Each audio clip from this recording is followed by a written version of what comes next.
तर हिडीस किळसवाणं आणि एखाद्या अबलेवर बलात्कार केल्यासारखी भाजपची वागणूक आहे असं शहाजी बापू पाटील यांनी म्हटलंय। असंच राजकारण असेल तर महाराष्ट्राची वैभवशाली परंपरा उद्ध्वस्त होईल असं म्हणत शहाजी बापू पाटील यांनी भाजपवर टीका केली।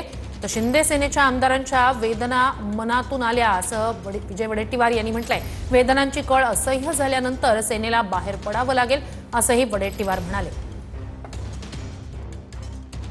आज हिडीस किळसवाणं दहशतवाद एखाद्या अबलेवर केलेला बलात्कार असावा अशा पद्धतीचं भारतीय जनता पक्षाचं वागणं या ठिकाणी मला दिसून आलेलं आहे। अशी जर राजनीती महाराष्ट्रात होणार असेल तर या वैभवशाली राजकारणाच्या महाराष्ट्राच्या परंपरा आहेत त्या थोड्या दिवसात उद्ध्वस्त झालेल्या तुम्हा सर्वांना दिसतील। शिंदे गटाच्या आमदारांच्या वेदना, त्यांचं दुःख हे मनातून आलेलं आहे आणि आता त्याची कळ ही किती भारी आहे हे शिंदे सेनेला भविष्यात दिसेल आणि ती कळ असह्य होईल आणि मग त्याच्या उपचारासाठी त्यांना बाहेर पडावं लागेल। एक तर उपचार करावा लागेल, नाहीतर दुसरं मरावं लागेल। दोन पैकी एकच पर्याय शिंदे गटाकडे शिल्लक राहणार आहे। गुलाबराव पाटील, शिरसाट, सरनाईक, गोगावले यांनी फडणवीसांची भेट घेतली। शिंदेच्या मंत्र्यांनी फडणवीसांची भेट घेत नाराजी व्यक्त केली आहे। गुलाबराव पाटील, संजय शिरसाट, सरनाईक, गोगावले यांनी फडणवीसांची भेट घेतली। कॅबिनेटवर बहिष्कार घातल्यानंतर शिंदेच्या मंत्र्यांनी फडणवीसांची भेट घेत नाराजी व्यक्त केली। अधिक या सगळ्या संदर्भात जाणून घेऊया आपले प्रतिनिधी विनायक डावरुंग यांच्याकडून। विनायक, हे काही मंत्री फडणवीसांची भेट घेण्यासाठी पोहोचले होते? बरोबर आहे। ज्या पद्धतीनं ही नाराजी जी आहे ते शिंदेच्या मंत्र्यांकडून व्यक्त जी आहे ती आज करण्यात आलेली आहे, त्यामध्ये गुलाब पाटील, शिरसाट, प्रताप सरनाईक आणि भरत गोगावले असे 4 मंत्री होते। त्यांनी ही थेट नाराजी जी आहे व्यक्त केली। मित्र पक्षांच्या पक्षामध्ये अशा पद्धतीनं प्रवेश होऊ नये, मित्र पक्ष पद्धतीनं पुढून गेली। त्यांना थेट सांगितलं की जी सुरुवात आहे फोडाफोडीची ती तुमच्याकडून झालेली आहे, त्यामुळे ही फोडाफोडीची सुरुवात तुमच्याकडून थांबली तर या बाजूनेही सुद्धा थांबू शकेल किंवा तथ्य जे आहेत ते नियमावली जी आहे ती माहितीची दोन्ही बाजूने जी आहे ती पाळली गेली पाहिजे अशा सूचना ज्या आहेत ते त्यांना देण्यात आल्या। नक्कीच ही महत्त्वाची अपडेट आहे। गुलाबराव पाटील, संजय शिरसाट, प्रताप सरनाईक, भरत गोगावले यांनी फडणवीसांची भेट घेतली। शिंदेच्या मंत्र्यांनी फडणवीसांची भेट घेत नाराजी व्यक्त केल्याचं कळतंय आणि यावेळेला उल्हासनगरमध्ये सुरुवात तुम्ही केली तर चालतं, असं चालणार नाही, दोन्ही बाजूंनी या गोष्टी सांभाळाव्या लागतील असं फडणवीसांनी या मंत्र्यांना सांगितल्याचं कळतंय।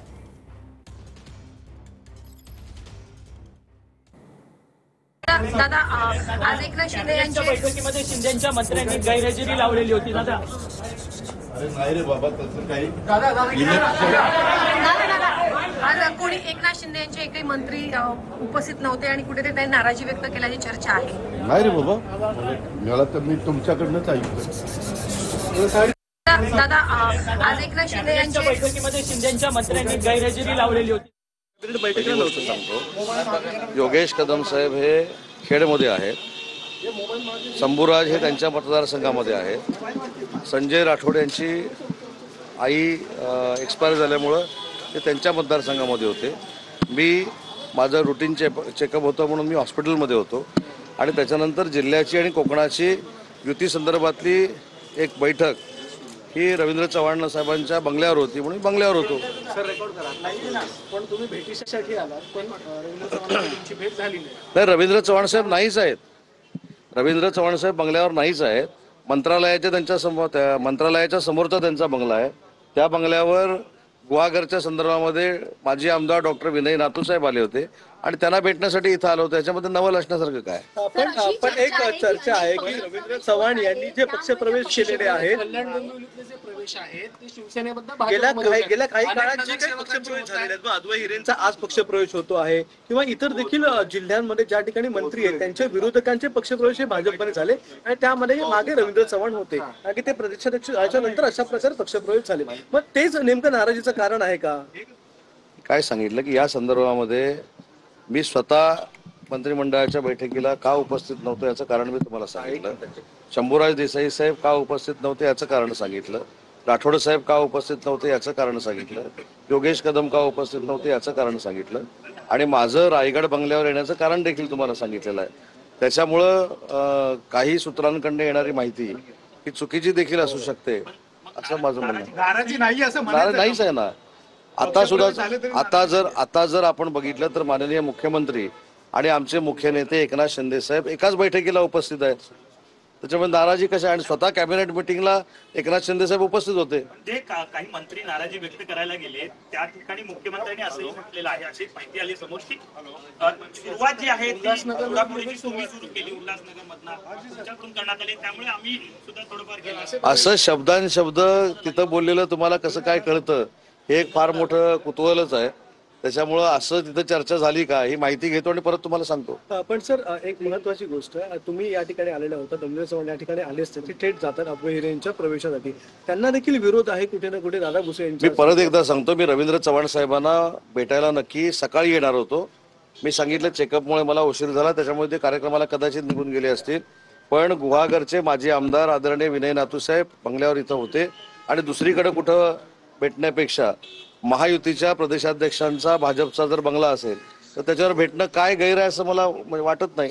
एक प्रश्न विचारायचा वाटतो, प्री कॅबिनेटला अनेक मंत्री उपस्थित होते, यामध्ये प्रताप सरनाईक, गुलाबराव पाटील यांच्याबरोबर संजय शिरसाट हे अनेक मंत्री ज्याचे प्री कॅबिनेटला उपस्थित होते. त्याच्यानंतर ताबडतोब 12 वाजता कॅबिनेट बैठक झाली, त्या ठिकाणी ते अनुपस्थित होते. त्यानंतर लगेच मुख्यमंत्र्यांच्या दालनामध्ये हेच सगळे मंत्री उपस्थित होते. मग याला योगायोग हा योगायोगच समजावा. आणि मंत्र्यांनी एखादी गोष्ट जर मुख्यमंत्र्यांना सांगण्यासाठी एकत्र गेले तर ते राज्याचे प्रमुख आहेत, त्यांच्याकडे अनेक गोष्टी आम्ही मांडू शकतो. पण कॅबिनेट आम्हाला जे काय पाहिजे, आम्हाला जे काय आवश्यक आहे हे मुख्यमंत्र्यांना सांगणार नाही तर कोणाला सांगणार.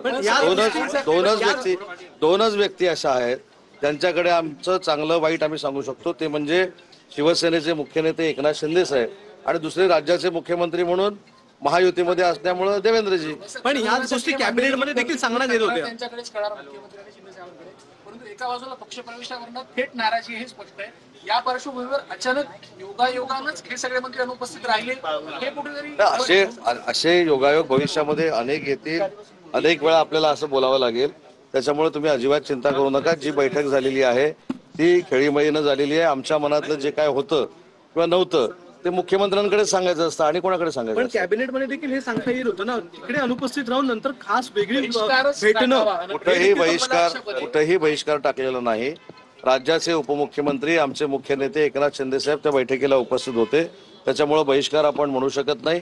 आणि जे गैरहजर होते त्यांच्या अडचणी मी तुम्हाला सांगितलेल्या आहेत.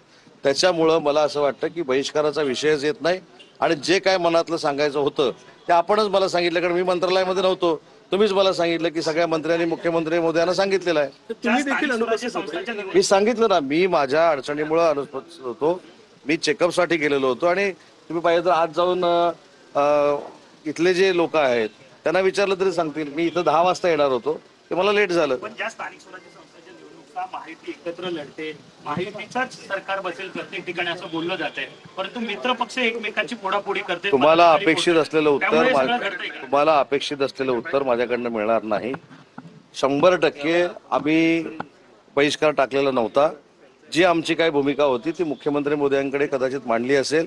पण तिथं काय घडलं हे शब्दांशब्द तुम्हाला कसा कळतो किंवा कळलेला चुकीचा कसा असू शकतो याची मी माहिती घेतो. अजून एक महत्वाची गोष्ट, गेल्या वेळी ज्यावेळी समन्वय समितीची बैठक झाली नव्हती त्यावेळी सांगण्यात आलं होतं की बैठक आमची झाली, मात्र 18 तारखेला आम्ही या संदर्भात एक TC घेऊ समन्वय समितीची. आज कुठेही त्या पत्रकार परिषदेत वाच्यता अजून दिवस संपायचा आहे. आपण सगळ्या गोष्टी एवढ्या फास्ट हे समजू नये. अजून दिवस संपायचा आहे. पण अजून एक त्याच्यामध्ये करेक्शन मी करतो. समन्वय समितीची जी पहिली बैठक झाली नव्हती, ज्याला बावनकुळे साहेब आणि रवींद्र चव्हाण साहेब उपस्थित नव्हते त्यांच्या कार्यबाहुल्यामुळं, त्याच्यानंतर 8 दिवसानं समन्वय समितीची बैठक झाली. ती दुपारी 2 वाजता झाली मंगळवारची शंभूराज देसाई साहेबांच्या घरी. त्याच्यामध्ये मी, शंभूराज देसाई, सुनीलजी तटकरे, हसन मुश्री, चंद्रशेखर बावनकुळे आणि रवींद्र चव्हाण साहेब उपस्थित होतो. पण चुकीचं, जसं आम्ही विधानसभात सांगतो की चुकीचं रेकॉर्डवर राहू नये, तसं हे चुकीचं रेकॉर्डवर. पण आज जी पत्रकार परिषद होती किंवा आज जी समन्वय समितीची बैठक होती ती होणार आहे की नाही होणार आहे? थोडं जर असेल तर तुम्हाला कळेल.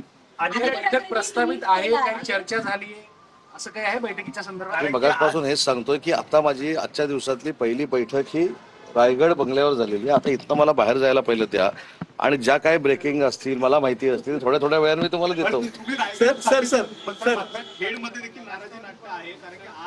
हा त्याच्याबद्दल सांगतो. याबाबत आता आपण ट्रॅकवर आलो. मुद्दा असा आहे की याबाबत स्वतः योगेश कदम साहेबांचं माझं अर्ध्या तासापूर्वी फोनवरनं बोलणं झालं प्रवासामध्ये. तो विषय देखील मी इथे घेऊन आलो होतो. विनय नातू साहेब हे उत्तर रत्नागिरीचे प्रमुख आहेत, निवडणुकीचे प्रमुख आहेत. त्याच्यामुळे उद्या मी रत्नागिरीला गेल्यानंतर रत्नागिरीमध्ये कुठं पाठीपुढं झालं असेल त्याच्या संदर्भात आम्ही बैठक घेऊ. त्याच्यानंतर आम्ही चिपळूणला बैठक घेऊ, त्याच्यामध्ये चिपळूण गुहागरचा विषय असेल, आणि त्याच्यानंतर आम्ही सगळे हे खेडमध्ये जाणार आहोत आणि खेडमधला निर्णय घेऊ. ठीक आहे. दुसरीकडे कणकवलीमध्ये एक वेगळी युती पाहायला मिळते. भाजपला वेगळं तुम्ही ठेवलेलं आहे आणि इतर पक्ष